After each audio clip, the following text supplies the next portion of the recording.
श्री गणेशाय नमः। श्री राधा कृष्णाभ्याम नमः। श्रीमद्भागवत महापुराण प्रथम खंड। श्री हरि कृष्ण भगवान की जय।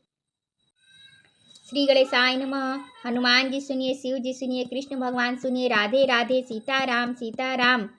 द्वितीय स्कंध अथ पंचमोऽध्यायः। सृष्टिवर्णन। नारद उवाच। नारद जी ने कहा, पिताजी, आप केवल मेरे ही नहीं सबके पिता, समस्त देवताओं से श्रेष्ठ एवं सृष्टिकर्ता है। आपको मेरा प्रणाम है। आप मुझे वह ज्ञान दीजिए जिससे आत्म तत्व का साक्षात्कार हो जाता है। पिताजी, इस संसार का क्या लक्षण है? इसका आधार क्या है? इसका वर्णन, इसका निर्माण किसने किया है? इसका प्रलय किसमें होता है? यह किसके अधीन है? और वास्तव में यह है क्या वस्तु? आप इसका तत्व बतलाइए। आप तो यह सब कुछ जानते हैं, क्योंकि जो कुछ हुआ है, हो रहा है या होगा, उसके स्वामी आप ही हैं। यह सारा संसार हथेली पर रखे हुए आंवले के पेड़, आंवले के समान आपकी ज्ञान दृष्टि के अंतर्गत ही है। पिताजी, आपको यह ज्ञान कहाँ से मिला? आप किसके आधार पर ठहरे हुए हैं? आपका स्वामी कौन है और आपका स्वरूप क्या है? आप अकेले ही अपनी माया से पंचभूतों के द्वारा प्राणियों की सृष्टि कर लेते हैं। कितना अद्भुत है! जैसे मकड़ी अनायास ही अपने मुंह से जाला निकालकर उसमें खिलने लगती है, वैसे ही आप अपनी शक्ति के आश्रय से जीवों को अपने में ही उत्पन्न करते हैं, और फिर भी आप में कोई विकार नहीं होता। जगत में नाम रूप और गुणों से जो कुछ जाना जाता है, उसमें मैं ऐसी कोई सत असत, उत्तम मध्यम या अधम वस्तु नहीं देखता जो आपके सिवा और किसी से उत्पन्न हुई हो। इस प्रकार इसके सबके ईश्वर होकर भी आपने एकाग्रचित्त से घोर तपस्या की, इस बात से मुझे मोह के साथ साथ बहुत बड़ी शंका भी हो रही है कि आपसे बड़ा भी कोई है क्या? पिताजी, आप सर्वज्ञ और सर्वेश्वर हैं। जो कुछ मैं पूछ रहा हूँ वह सब आप कृपा करके मुझे इस प्रकार समझाइए कि जिससे मैं आपके उपदेश को ठीक ठीक समझ सकूं। ब्रह्मा जी ने कहा, बेटा नारद, तुमने जीव के प्रति करुणा के भाव से भरकर यह बहुत ही सुंदर प्रश्न किया है, क्योंकि इससे भगवान के गुणों का वर्णन करने की मुझे प्रेरणा प्राप्त हुई है वर्णन करने की प्रेरणा मुझे प्राप्त हुई है। तुमने मेरे विषय में जो कुछ कहा है, तुम्हारा यह कथन भी असत्य नहीं है, क्योंकि जब तक मुझसे परे का तत्व जो स्वयं भगवान ही है जान नहीं लिया जाता, तब तक मेरा ऐसा ही प्रभाव प्रतीत होता है। जैसे सूर्य, अग्नि, चंद्रमा, ग्रह, नक्षत्र और तारे उन्हीं के प्रकाश से प्रकाशित होकर जगत में प्रकाश फैलाते हैं, वैसे ही मैं भी उन्हीं स्वयं प्रकाश भगवान के चिन्मय प्रकाश से प्रकाशित होकर संसार को प्रकाशित कर रहा हूँ। उन भगवान वासुदेव की मैं वंदना करता हूँ, और ध्यान भी, जिनकी दुर्जय माया से मोहित होकर लोग मुझे जगत गुरु कहते हैं। यह माया तो उनकी आंखों के सामने ठहरती ही नहीं, झेप कर दूर से ही भाग जाती है, परंतु संसार के अज्ञानी जन उसी से मोहित होकर यह मैं हूँ, यह मेरा है, इस प्रकार बकते रहते हैं। भगवत स्वरूप नारद, द्रव्य, कर्म, काल, स्वभाव और जीव वास्तव में भगवान से भिन्न दूसरी कोई भी वस्तु नहीं है।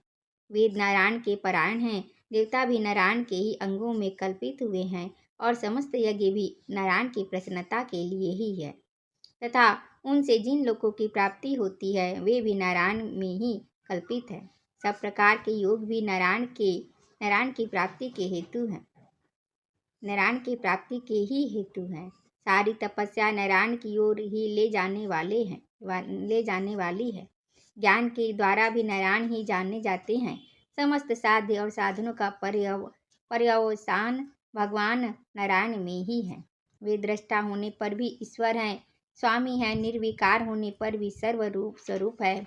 उन्होंने ही मुझे बनाया है, और उनकी दृष्टि से ही प्रेरित होकर मैं उनकी इच्छा अनुसार सृष्टि रचना करता हूँ। भगवान माया के गुणों से रहित और अनंत है। सृष्टि, स्थिति और प्रलय के लिए रजोगुण, सत्वगुण एवं तमोगुण, ये 3 गुण माया के उनमें स्वीकार किए गए हैं। ये ही तीनों गुण द्रव्य, ज्ञान और क्रिया का आश्रय लेकर मायातीत नित्य मुक्त पुरुष को ही माया में स्थित होने पर कार्य, कारण और कर्तापन के अभिमान से बांध लेते हैं। नारद इंद्रियातीत भगवान गुरु के इन 3 अवतरणों से अपने स्वरूप को भली भांति ढक लेते हैं, इसलिए लोग उनको नहीं जान पाते। सारे संसार के और मेरे भी एकमात्र स्वामी वे ही हैं। मायापति भगवान ने एक से बहुत होने की इच्छा होने पर अपनी माया से अपने स्वरूप में स्वयं प्राप्त काल, कर्म और स्वभाव को स्वीकार कर लिया। भगवान की शक्ति से ही काल ने 3 गुणों में क्षोभ उत्पन्न कर दिया, स्वभाव ने उन्हें रूपांतरित कर दिया और कर्म ने महतत्व को जन्म दिया। रजोगुण और सत्वगुण की वृद्धि होने पर महतत्व का जो विकार हुआ, उससे ज्ञान, क्रिया और द्रव्य रूप तमः प्रधान विकार हुआ, वह अहंकार कहलाया और विकार को प्राप्त होकर 3 प्रकार का हो गया। उसके भेद है वैकारिक तेजस और तामस। नारद जी के वे क्रमशः ज्ञान शक्ति, क्रिया शक्ति और द्रव्य शक्ति प्रधान है। जब 5 महाभूतों के कारण रूप तामस अहंकार में विकार हुआ, तब उससे आकाश की उत्पत्ति हुई। आकाश की तन्मात्रा और गुण शब्द है। इन शब्द के द्वारा ही दृष्टा और दृश्य का बोध होता है। जब आकाश में विकार हुआ, तब उससे वायु की उत्पत्ति हुई। उसका गुण स्पर्श है। अपने कारण का गुण आ जाने से यह शब्द वाला भी है। इंद्रियों में स्फूर्ति, शरीर में जीवन शक्ति, जीवनी शक्ति, ओज और बल इसी के रूप में है। काल, कर्म और स्वभाव से वायु में भी विकार हुआ, उससे तेज की उत्पत्ति हुई। इसका प्रधान गुण रूप है, साथ ही इसके कारण आकाश और वायु के गुण शब्द एवं स्पर्श भी इसमें है। तेज के विकार से जल की उत्पत्ति हुई। इसका गुण है रस, कारण तत्वों के गुण शब्द, स्पर्श और रूप भी इसमें है। जल के विकार से पृथ्वी की उत्पत्ति हुई। इसका गुण है गंध। कारण के गुण कार्य में आते हैं। इस न्याय से शब्द, स्पर्श, रूप और रस ये चारों गुण भी इसमें विद्यमान हैं। वैकारिक अहंकार से मन की और इंद्रियों की 10 अधिष्ठात्री देवताओं की भी उत्पत्ति हुई। उनके नाम है दिशा, वायु, सूर्य, वरुण, अश्विनी कुमार, अग्नि, इंद्र, विष्णु, मित्र और प्रजापति। तेजस अहंकार के विकार से श्रोत्र, त्वचा, नेत्र, जिह्वा और घ्राण ये 5 ज्ञानेंद्रिया एवं वाक, हस्त, पाद, गुदा और ज्ञानेंद्रिया ये 5 कर्मेंद्रिया उत्पन्न हुई। साथ ही ज्ञान शक्ति रूप बुद्धि और क्रिया शक्ति रूप प्राण भी तेजस अहंकार से ही उत्पन्न हुए। श्रेष्ठ ब्रह्मविद जिस समय ये 5 पंचभूत, इंद्रिय, मन और सत्व आदि तीनों गुण परस्पर संगठित नहीं थे, तब अपने रहने के लिए भोगों के साधन रूप शरीर की रचना नहीं कर सके। जब भगवान ने इन्हें अपनी शक्ति से प्रेरित किया, तब वे तत्व परस्पर एक दूसरे के साथ मिल गए और उन्होंने आपस में कार्य कारण भाव स्वीकार करके व्यष्टि समष्टि रूप पिंड और ब्रह्मांड दोनों की रचना की। वह ब्रह्मांड रूप अंडा 1 सहस्त्र वर्ष तक निर्जीव रूप से जल में पड़ा रहा। फिर काल, कर्म और स्वभाव को स्वीकार करने वाले भगवान ने उसे जीवित कर दिया। उस अंडे को फोड़कर उसमें से वही विराट पुरुष निकला, जिसकी जंघा, चरण, भुजाएं, नेत्र, मुख और सिर सहस्त्रों की संख्या में है। विद्वान पुरुष उपासना के लिए उसी के अंगों में समस्त लोक और उनमें रहने वाली वस्तुओं की कल्पना करते हैं।